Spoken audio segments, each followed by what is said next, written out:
দর্শক আপনাদের সবাইকে আমন্ত্রণ জানাচ্ছি। আমি নুসরাত জাহান দীপা আবারও হাজির হয়ে গেলাম NTVর পর্দায় আপনাদের ভীষণ পছন্দের রান্নার অনুষ্ঠান নিয়ে। Welcome to expert today's kitchen. প্রিয় দর্শক, আপনারা নিশ্চয়ই জানেন এক্সপার্ট টুডেস কিচেন এই অনুষ্ঠানের মাধ্যমে আমরা কিন্তু চেষ্টা করছি বাংলাদেশের ঐতিহ্যবাহী খাবারগুলো আপনাদের সামনে তুলে ধরার।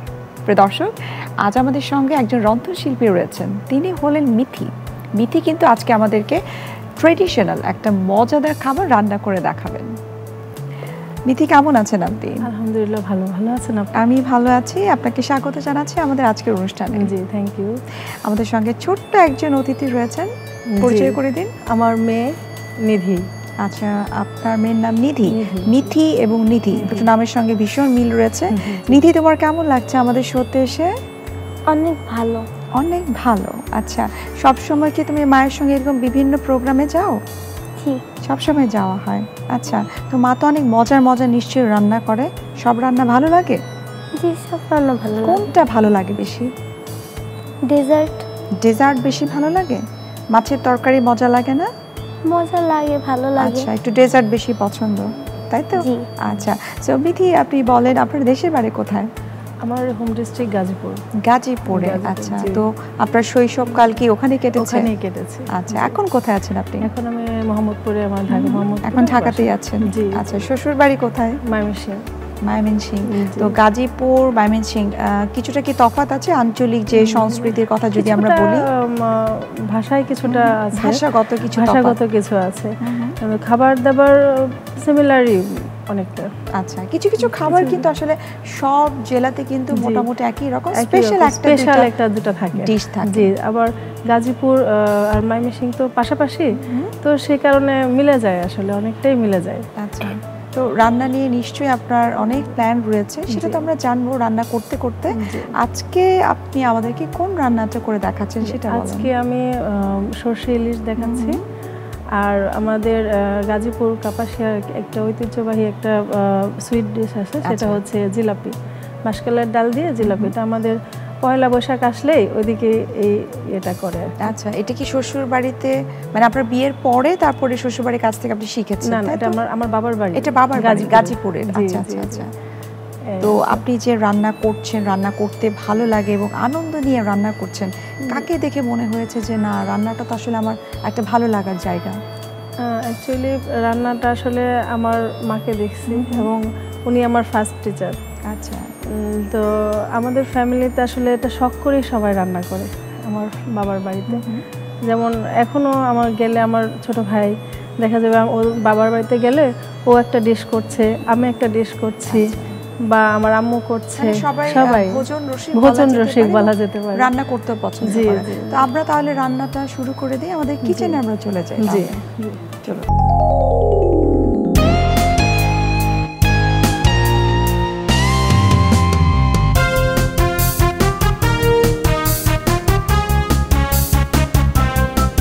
মিথি আপু, আমাদের এই চমৎকার কিচেনটা তো আমাদেরই, আমরা মজার সব রান্না করে থাকি। সো এই মুহূর্তে আপনি আপনার কিচেন মনে করে আপনি রান্না করবেন। সো প্রথমে আমরা কোন রান্নাটা করছি? প্রথমে আমরা সরষে ইলিশ রান্না করছি। ঠিক আছে, কি কি উপকরণ লাগছে আমরা একটু দেখে নিই। জি, প্রিয় দর্শক, এখন আমরা তৈরি করব মজাদার সরষে ইলিশ। আর এই সরষে ইলিশ তৈরি করতে কি কি উপকরণ লাগছে চলুন একবার দেখে নিই। সরষে ইলিশ: ইলিশ মাছ পরিমাণ মতো, পেঁয়াজ বাটা 2 টেবিল চামচ, হলুদ গুঁড়ো 1 চা চামচ, মরিচ গুঁড়ো 2 চা চামচ, রসুন বাটা আধা চা চামচ, আদা বাটা 1 চা চামচ, জিরের গুঁড়ো 1 চা চামচ, লবণ স্বাদ মতো, পানি পরিমাণ মতো, সর্ষে বাটা 3 টেবিল চামচ, তেল পরিমাণ মতো, কাঁচামরিচ 4 থেকে 5টি। দর্শক, আমরা দেখে নিলাম সরষে ইলিশের উপকরণগুলো। আমরা কিন্তু এখন চলে যাব আমাদের মূল রান্নায়। আপু, আমরা তাহলে রান্নাটা শুরু করি। জি, গ্যাসটা অন করে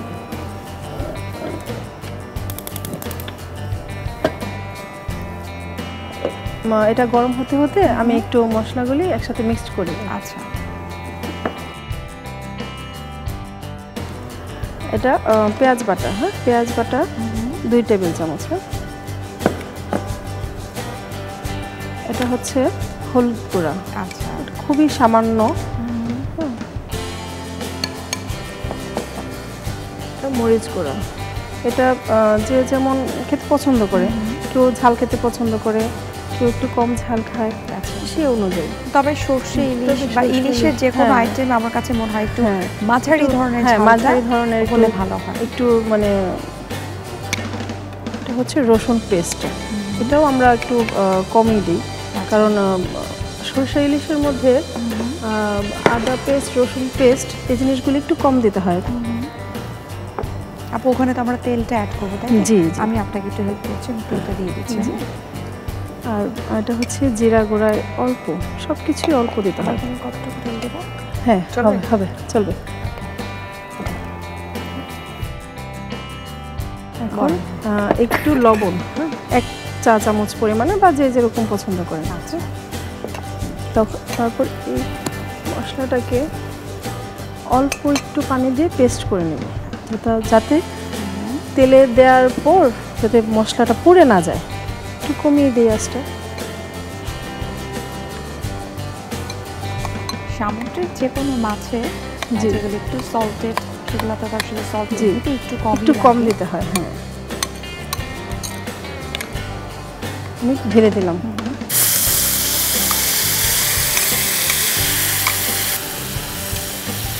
বাকিটার মধ্যে অল্প একটু পানি দিয়ে বাকি পানি দিয়েটাও দিয়ে দিলাম।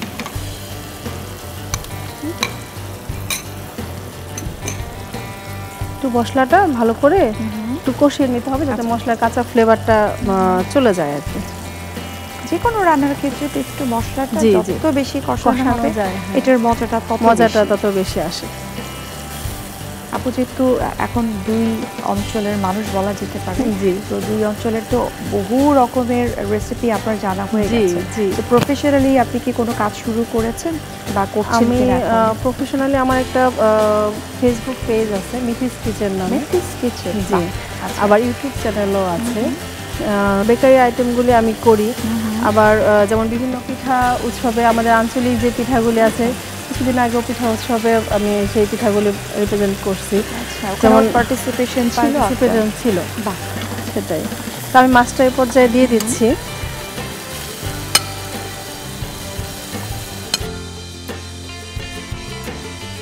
মাছটা দেওয়ার পর একটু রেখে তারপর উল্টে দিব। ইলিশ মাছ কিন্তু খুব নরম মাছ, হ্যাঁ, এটা অত বেশি কুক করতে হয় না, এটা অল্প ইয়েতেই হয়ে যায়। এবং মশলাও খুব কম লাগে। হ্যাঁ, মশলা খুব কম লাগে, কারণ ইলিশ মাছের যে একটা ফ্লেভার আর সরিষার ফ্লেভারটা দুটা কিন্তু আসলে খুব আসার জন্য মশলাটা কম্বিনেশনটা খুব ভালো যায়। হ্যাঁ, আপনি একটু পানি দিয়ে দেন। আমি একটু পানি দিচ্ছি। হ্যাঁ,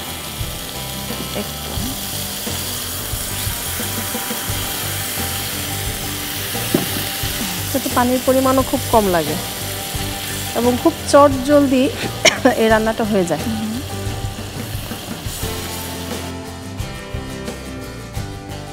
এটা একটু ঢেকে রাখবো, তো যতক্ষণ পর্যন্ত মানে বলক না আসে।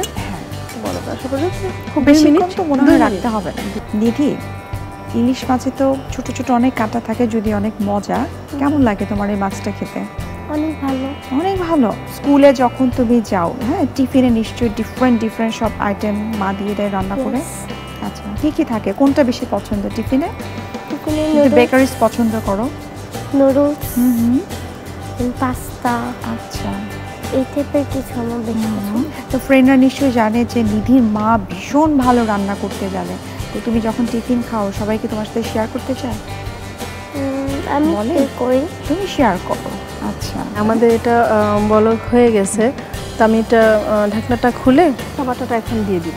আচ্ছা, সরিষা বাটাটা যখন, সরিষাটা কিন্তু একটু পেস্ট, হ্যাঁ, পেস্ট থাকার কারণে এটা ডাইরেক্ট দিলে এটা মিশবে না ওখানে। আচ্ছা, তাই অল্প পরিমাণে 2 ধরনের সরষে দেওয়া আছে, একটা হচ্ছে সাদা আর হচ্ছে ব্ল্যাক কালার। একটা হচ্ছে সাদা আর একটা ব্ল্যাক কালার। এটা হচ্ছে সাদাটা এবং সাথে 2টা কাঁচামরিচ দিয়ে পেস্ট করে নেওয়া হয়েছে। তাহলে ওই যে অনেকে সরিষা ইলিশ করলে তেতো লাগে, কাঁচামরিচটা দিয়ে বাটলে এটা তেতো হয়। আচ্ছা, এটা কি আমরা টিপস হিসেবে নিতে পারি? হ্যাঁ, কাঁচামরিচ দিয়ে দিলেই আর ওই যে তেতো ভাবটা সরিষা বাটা ওটা আর হয় না আর কি। এটা আস্তে আস্তে করে পরে আমি মিশিয়ে দিচ্ছি অল্প। সরিষা পেস্ট আসলে মাছ যতটুকু যে পরিমাণে নেবে সেটা অনুযায়ী নিতে হবে, খুব বেশি হলেও ভালো লাগবে না। এটা আসলে ইলিশ মাছের পরিমাণ অনুযায়ী জি জি, পরিমাণ অনুযায়ী দিতে হবে। আমি এটা আর 2 মিনিট ঢেকে রাখবো, রেখে পরে আমি সরিষার তেলটা দিব আর কি।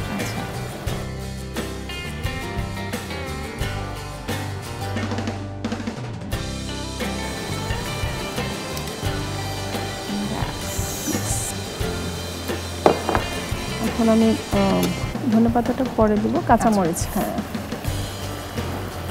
কিছু ফ্লেভারের জন্য একটু কাঁচামরিচটা দিয়ে দিলে, কেউ ঝাল খায়, ঝাল খেলে একটু চিড়ে দেওয়া যেতে পারে, আর যদি কেউ কম ঝাল পছন্দ করে তাহলে আস্ত দিয়ে দিলে শুধু ফ্লেভারটা আসবে, ঝালটা কম লাগবে।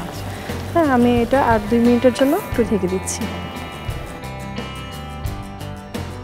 2 মিনিট হয়ে গেছে, তো এখন আমি চুলার জালটা নিভিয়ে দিচ্ছি।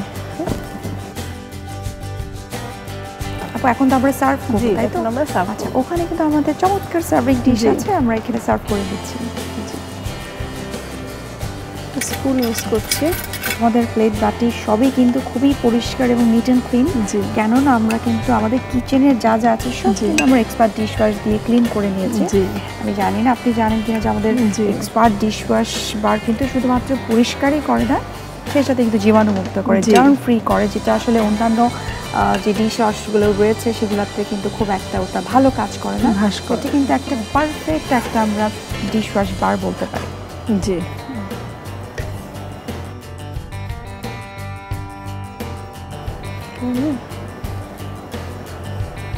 আমরা অন্য মাছের খাবারগুলোতে দেখা যায় যে ধনে পাতাগুলি তরকারির মধ্যে দিয়ে দিই, রান্নার সময় দিই, কিন্তু এটা আসলে দিলাম না। ধনে পাতা দিলে এটার ফ্লেভারটা, সরিষার ফ্লেভারটা নষ্ট করে দেবে। এটা মনে হয় যারা নতুন রান্না শিখছে বা অনেকেই হয়তো এটা জানে না যে ইলিশ মাছে কিন্তু ধনে পাতাটা দিতে হয় না। জি, কারণ ধনে পাতার জন্য ইলিশ মাছের ফ্লেভারটা কিন্তু একটু কমে যায়। ইলিশ মাছ এবং সরিষার যে ফ্লেভারটা এটা কমে যায়।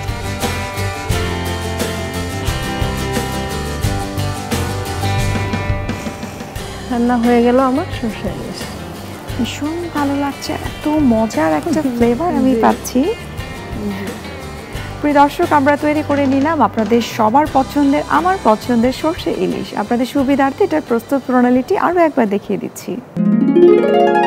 প্রথমে বাটিতে পেঁয়াজ বাটা নিন, এরপর হলুদ গুঁড়ো, মরিচ গুঁড়ো, রসুন বাটা, আদা বাটা, জিরের গুঁড়ো, লবণ ও পানি দিয়ে ভালোভাবে গুলিয়ে নিন। এরপর ফ্রাই প্যানে তেল দিন, এরপর পানিতে গোলানো মশলা, ইলিশ মাছ ও পানি দিয়ে ভালোভাবে রান্না করুন। সব শেষে সর্ষে বাটা, সরিষার তেল ও কাঁচা মরিচ দিয়ে কিছুক্ষণ রান্না করে নামিয়ে সাজিয়ে পরিবেশন করুন মজাদার সর্ষে ইলিশ। দর্শক, আমরা তৈরি করে নিলাম মজাদার সর্ষে ইলিশ। আপনারা দেখে নিলেন এটার প্রস্তুত প্রণালী। এখন কিন্তু চলে যাব আমরা আমাদের পরবর্তী রেসিপিতে। মিথি আপু, এখন আমরা কোনটা তৈরি করছি? এখন আমরা জিলাপিটা তৈরি করছি। জিলাপি তৈরি করব। আমরা জিলাপি তৈরি করা শুরু করব, তবে তার আগে একটু দেখে নিই কি কি উপকরণ লাগছে। জি প্রিয় দর্শক, এখন আমরা তৈরি করব জিলাপি, তবে জিলাপি তৈরি করতে কি কি উপকরণ লাগছে চলুন একবার দেখে নিই। জিলাপি: চালের গুঁড়ো 3.5 কাপ, মাসকলাই ডালের গুঁড়ো আধা কাপ, ময়দা 1 টেবিল চামচ, লবণ স্বাদ মতো, পানি পরিমাণ মতো, তেল পরিমাণ মতো, গুড়ের শিরা পরিমাণ মতো। মিথি আপু, শুরু করি তাহলে জিলাপি তৈরি। তো জিলাপির জন্য আমি আগে মিক্সিংটা করে নিচ্ছি। আচ্ছা, মিক্সিংটার জন্য আমাকে প্রথমে চালের গুঁড়ো লাগবে। আচ্ছা, এখানে 3.5 কাপের মতো আছে। 3.5 কাপ চালের গুঁড়া, এবং ডালের পরিমাণটা অবশ্যই পরিমাণ মতো থাকতে হবে, না হয়তো ডালের যে ফ্লেভারটা সেটা আসবে না। এবং মাসকলাইয়ের ডালটা কিন্তু একদম মিহি গুঁড়ো করে নিতে হবে। হ্যাঁ, মিহি গুঁড়ো, দানা থাকলে হবে না। আচ্ছা, আর এখানে যে আমরা গুঁড়াটা করতেছি, এটার যে একটু সফটনেস আনার জন্য আমরা এখানে ময়দা দিচ্ছি 1 টেবিল চামচ, একটু স্বাদ মতো একটু লবণ। মিষ্টি খাবারেও লবণটা দিলে জিনিসটা ভালো হয়। তো আমি এটাকে একটু পানি দিয়ে একটু ব্যাটারটা তৈরি করে নিচ্ছি। হ্যাঁ,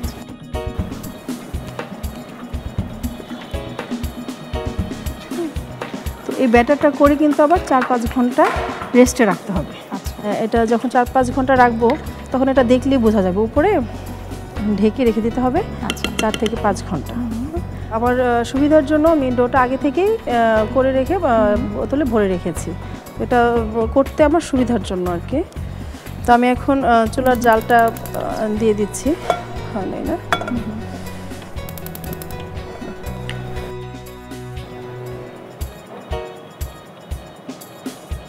এটার জন্য একটু তেল লাগবে বেশি, ডুবো তেলে ভাজতে হবে তো। আমার আম্মু এই যে জিলাপিটা আমার খুব ফেভারিট, এটা অনেক সুস্বাদু হয়, আমার কাছে এটা অনেক ভালো লাগে। আমার মনে হয় আমি একবারে অনেকগুলো খেয়ে ফেলবো। একবারে অনেকগুলো খেয়ে ফেলবো। বাসার সবাই কি পছন্দ করে এটা? জি, আমার ভাইও এটা অনেক বেশি পছন্দ করে। আচ্ছা, তোমার ভাই কি তোমার ছোট নাকি বড়? আমার ভাই আমার থেকে ছোট, ক্লাস 3-তে পড়ে, ওর নাম নাফিস। তো আমি এটা জিলাপিটা আমি দিয়ে দিচ্ছি। তেলটা জিলাপিটা দেওয়ার আগে লক্ষ্য রাখতে হবে যে তেলটা কিন্তু খুব গরম হয়।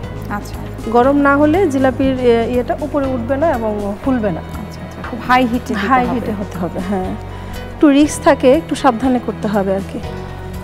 হ্যাঁ,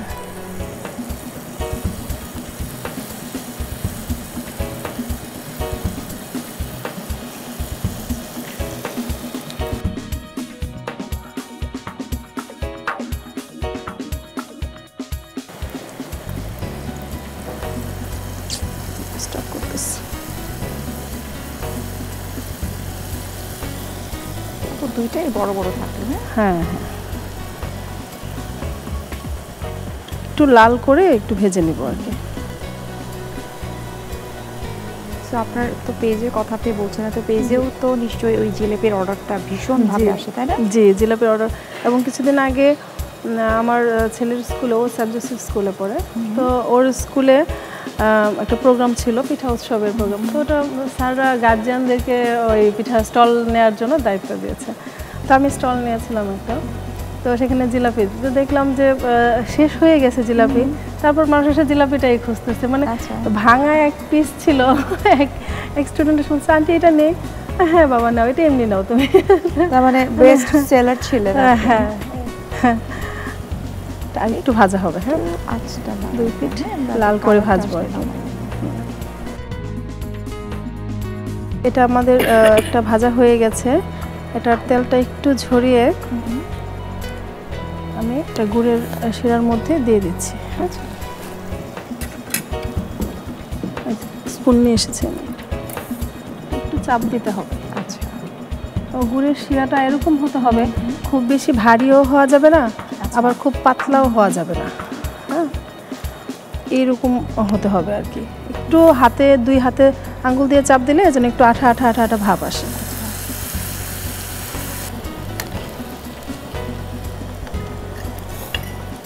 তোমার পছন্দের জিলেপি কিন্তু রেডি, যেটা আজকে তোমাকে খেতে দেওয়া হবে না। হ্যাঁ,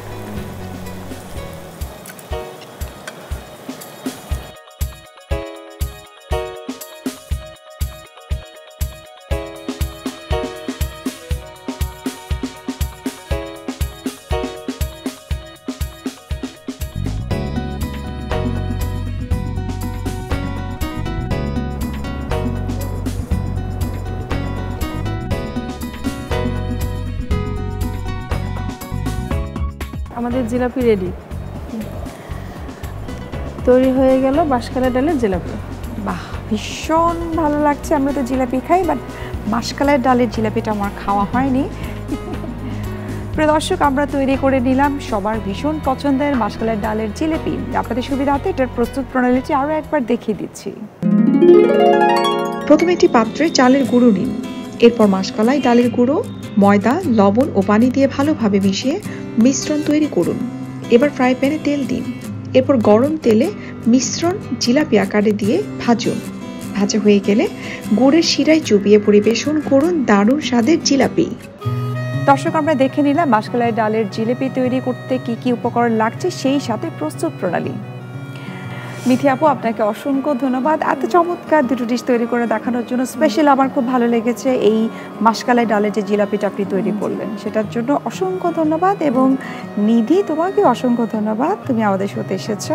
আপনাকে অসংখ্য ধন্যবাদ আপু, এবং এক্সপার্ট ডিশওয়াশকে ধন্যবাদ, এবং এনটিভিকেও ধন্যবাদ। প্রিয় দর্শক, এতক্ষণ আপনারা দেখছিলেন এক্সপার্ট টুডেস কিচেন এই অনুষ্ঠানটি। আমরা তৈরি করে নিলাম মজাদার দুটো ডিশ। দেখা হবে আবার আপনাদের সঙ্গে আগামী সপ্তাহে। তৈরি করব মজাদার দুটো রেসিপি, সেই সঙ্গে থাকবেন একজন রন্ধনশিল্পী। সে পর্যন্ত আপনারা ভালো থাকুন, সুস্থ থাকুন এবং সবসময় এক্সপার্ট টুডেস কিচেনের সঙ্গেই থাকুন।